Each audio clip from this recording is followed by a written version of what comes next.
मी एक नोकरीदारावाल्याची मुलगी आहे, पण मला शेती आवडते म्हणून मी शेतकऱ्यासोबत लग्न केलं, अशी कमेंट आणि मला मेसेज केला होता एका फॉलोअर्स ताईने.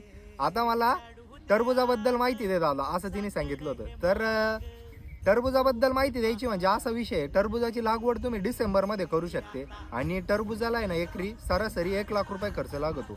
जर आपण 1 महिन्याचं रोप आणलं तर 60 दिवसामध्ये टरबुजाची कटिंग होते आणि 3 रुपयाच्या आसपास तुम्हाला हे रोप भेटून जाईल.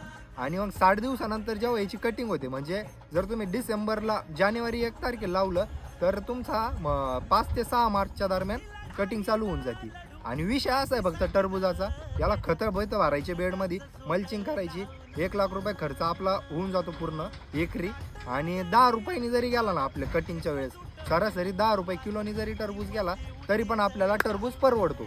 फक्त टरबुजाचं एक लक्षात ठेवायचं, याला पाणी लय लागतं आणि याची जी सेटिंग असते ना पहिले मधमाशाची, ती सेटिंग होणं लय महत्त्वाचं आहे. बाकी मुकुल साबळेला फॉलो करून टाका, संपला विषय.